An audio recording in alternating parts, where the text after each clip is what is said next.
आज की इस चुनावी सभा के आदरणीय अध्यक्ष जी, मंच पर उपस्थित, अभी मैं पूछ रहा था कहूँ क्या, बुब्बा जी कहूँ या मौसा जी कहूँ। मेरी रिश्तेदारी का कनेक्शन है, बाबा जी और चाचा जी तो आप लोगों को कह नहीं सकता, क्योंकि सहारनपुर में या तो भाई हमारे भाई भी आए हैं या हमारी बुआ या हमारी बहन भी आई, तो उस नाते से या तो मौसा लगे सारे हमारे या फिर भाई बुब्बा जी लगे।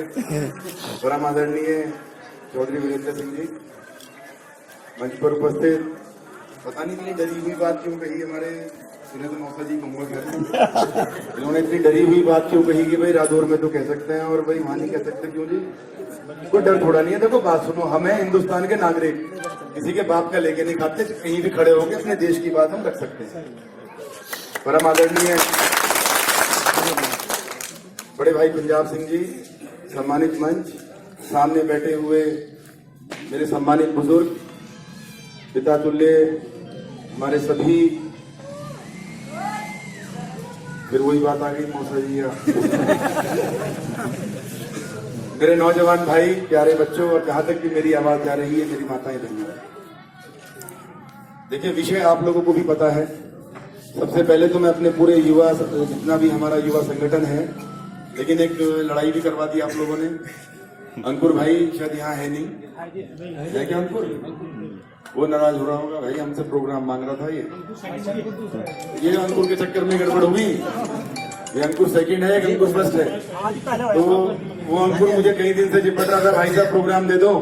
मैंने कहा भाई अब तक तो इधर उधर ही घूम रहे हैं, नहीं चल रहा। मैं ईमानदारी से बताऊं, अब तक हमने अपने क्षेत्र में एक भी गांव में जाके वोट नहीं मांगे। हम लोग अब तक सिर्फ और सिर्फ कैराना विधानसभा या शामली शहर में या सहारनपुर की गंगो या नकुड़ में इधर ही प्रोग्राम, थाना भवन में हम लोग इधर ही प्रोग्राम कर रहे थे। हमने शामली विधानसभा, जो कि हमारा अपना विधानसभा कर्मस्थली कुछ भी माने आप, हम उसमें अब तक जा नहीं पाए। सिर्फ रैलियों में उलझे हुए हैं या उन लोगों को मनाने का काम कर रहे हैं जो लोग कहीं ना कहीं किसी कारण से, चाहे वो बुआ जी का टिकट कटने से नाराजगी थी, जैसा भी ये कारण बना उसी में उलझे हुए थे। और आज से हमने अपना ये बनाया था कि 5 बजे प्रचार बंद हो जाएगा, 5 बजे के बाद हम लोग कांधला विधानसभा में जाने का काम करेंगे। और उन लोगों को भी एक बार, दिक्कत वहां कुछ नहीं है दिक्कत, लेकिन कहीं ना कहीं उन लोगों में भी एक बार जाकर हाजिरी लगाना, उन लोगों को थोड़ा सा जोश उनके अंदर भरना, क्योंकि हम ये चाहते हैं इस चुनाव में कम से कम हर गांव में 90% से ऊपर मतदान हो। क्योंकि पिछली बार जो हमने खता खाई उसका सिर्फ एक कारण था कि हम लोग अपना मतदान प्रतिशत उतना नहीं कर पाए जितना कि जरूरी है, जिसकी वजह से हमें आज हमारा समाज इतने बड़े संकट में है कि अगर थोड़ा सा भी कुछ गड़बड़ हुआ तो फिर आगे पता नहीं इस पे हमारा समाज दावेदारी कर पाएगा इस सीट पर या नहीं कर पाएगा। इस बार लड़ाई 2 है। देखिए, इंसान जब धरती पर पैदा होता है, सबसे पहले उसका जो धर्म है, जो कर्म है, सब कुछ, अगर सबसे पहले किसी चीज का स्थान आता है तो वो आता है उस धरती माँ का, उस राष्ट्र का जहां वो पैदा हुआ। दूसरा, जिस धर्म में वो पैदा हुआ। तीसरा, जिस जाति में वो पैदा हुआ। आज लड़ाई तीनों की है। आज लड़ाई राष्ट्र की है, आज लड़ाई धर्म की है, और हम लोगों के लिए समाज की। यहाँ पर 36 बिरादरी के लोग उपलब्ध हैं, सभी समाज के लोग आए हुए हैं, लेकिन क्योंकि गांव रादौर गुजरों का गांव कहलाता है, तो सभी जितने मेरे ब्राह्मण समाज से, सैनी से, प्रजापत, हरिजन, कश्यप भाई जितने हमारे हैं, वो सब लोग मिलकर एक समाज का हिस्सा हैं। मैं आप लोगों से निवेदन करने आया हूं कि आप सभी लोग मिलकर, क्योंकि ये चुनाव इसलिए नहीं है कि ये प्रदीप चौधरी जी को टिकट मिला है, मृग्यांका जी को कट गया है, या वीरेंद्र सिंह जी का नाम चला, उनका होना था, उनका नहीं।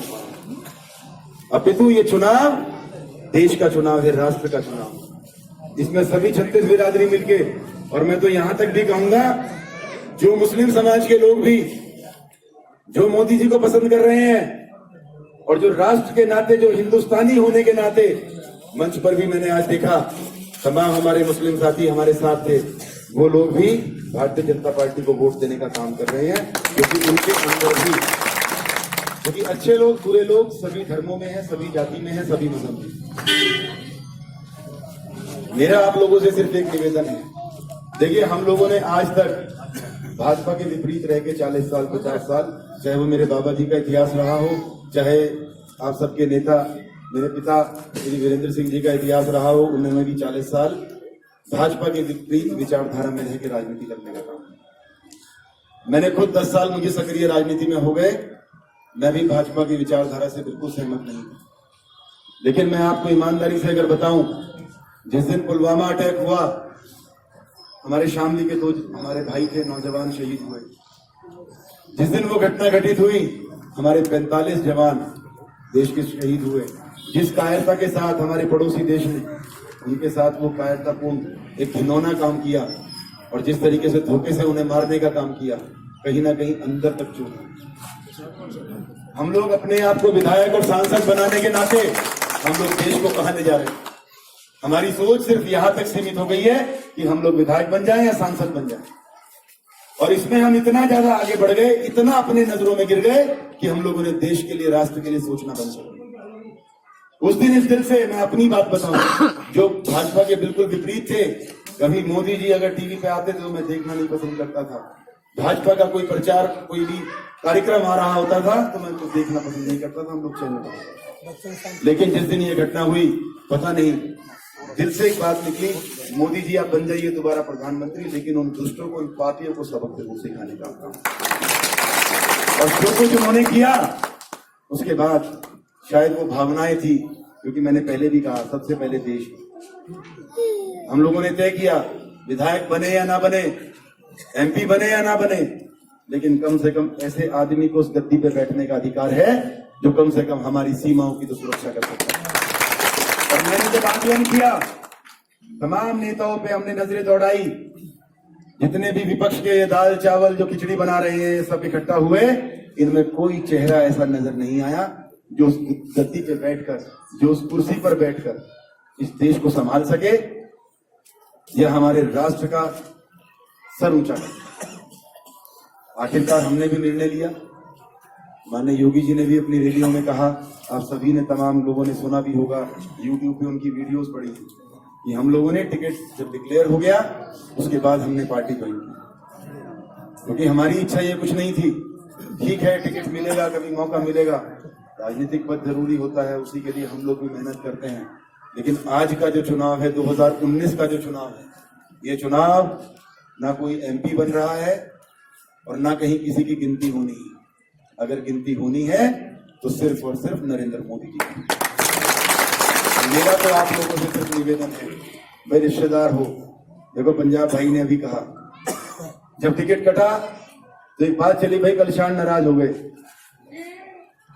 दुख हुआ, दुख सिर्फ इस बात का था, टिकट कटने का नहीं हुआ, क्योंकि टिकट कटा भी हमारा और दूसरी तरफ टिकट हुआ भी हमारा।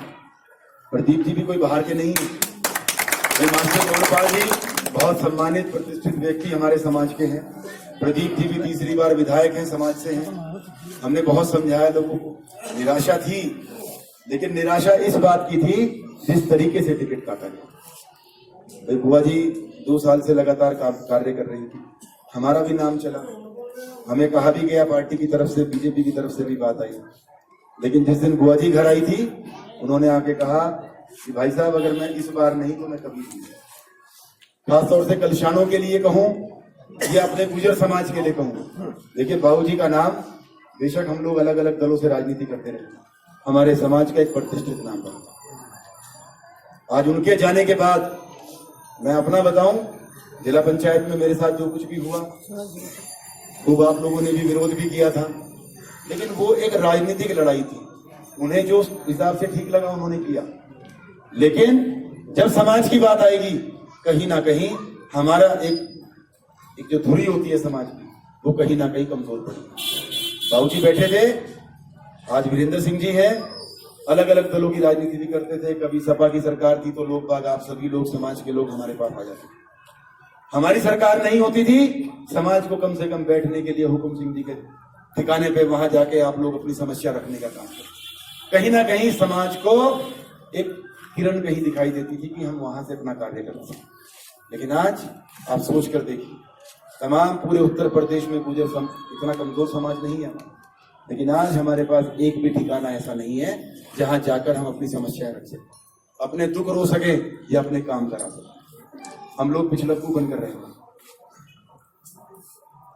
मेरी बात गलत हो तो आप लोग बताइए। आज हम सब लोग अगर सामाजिक स्तर पे सोचें तो हम लोग इतने कमजोर कभी नहीं। लड़ाई सिर्फ वहां इस बात की थी कि बुआ मेरज्ञानका जी का ये चुनाव लड़ना और उनका ये जीतना बेहद जरूरी था, क्योंकि बाबूजी की जो विरासत उसको एक बार अगर उनको जगह मिल जाती उसमें, उसको वो संभाल पाती, कहीं ना कहीं आगे के लिए रास्ते खुल जाते। बहुत मुश्किल है, हम जैसे लोगों के लिए बड़ा मुश्किल है, जो पुरुष हैं और संघर्ष कर रहे हैं वो तो एक महिला है। तो इतना सा दर्द था, लेकिन हम लोगों ने कहा, और भाई देखो रिश्तेदारों, बिल्कुल सीधी सीधी बात पंजाब भाई ने कही थी, भाई 20 साल से आप लोग वोट दे रहे हैं, हमने तो खूब चिल्ला के कहा उन्हें कलशानों में, भाई ऐसा कौन सी आफत आ गई, ये बटार राठी छोकर कुबड़ सारे मिलके भाई इतने दिनों से कलशानों की जय भी बोल रहे हैं, उन्हें जिंदाबाद और उनके बक्से भी भर रहे हैं, पैसे भी दे रहे हैं, तो कौन सी आफत आ गई भाई, इस बार ब्याज सुधा इनका बदला उतार दो, आगे फिर देखेंगे। और भाई आप लोगों से वादा कर रहे हैं, देखो तुमने तो जिता हरा के भेजे थे, हम गंगोली हराए थे और नकुड़ भी हराए थे। अब की बताओ जी, आप इस बार आप लोगों ने तो हरा के भेजे, लेकिन वादा कर रहे हैं पहली बार मौका मिला है आप लोगों का बदला उतारने का, इतना जम के उतार के देंगे कि आप लोगों ने उम्मीद नहीं की हो। लेकिन भाई डर ये लग रहा है आप लोग अपनी दोनों सीटें संभालें। उधर से तो वादा कर रहा हूं आप लोगों से, और इतना आपको भी पता है, झूठी बात ना कभी की, समाज में जिंदा वही रहेगा जो सच्ची और मजबूत बात करेगा। मेरी बात सच्ची भी है और मजबूत भी कह रहा हूं। कम से कम 40 से 50 हजार वोटों की, मैं लाख 2 लाख की बात नहीं करने का। बहुत से नेता है खड़े होते हैं माइक पकड़ के कहते हैं 4 लाख से जिता के भेजेंगे। 4 लाख तो भाई मिलेगी या पड़ेगी, मैं वो बात नहीं करने का।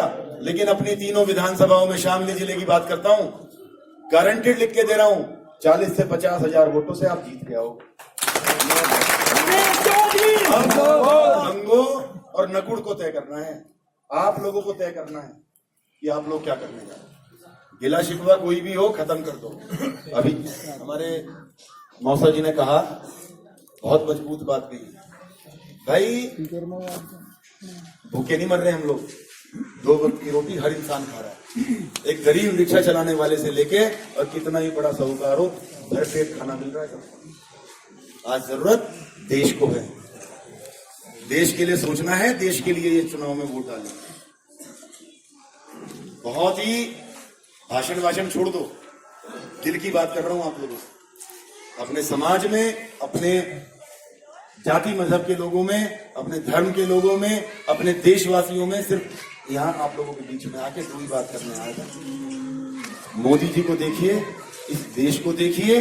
रही बात गन्ने का भुगतान, भाई मिल तो रहा ही है हमें, 19 फरवरी तक। किसान का कोई मार लेगा क्या?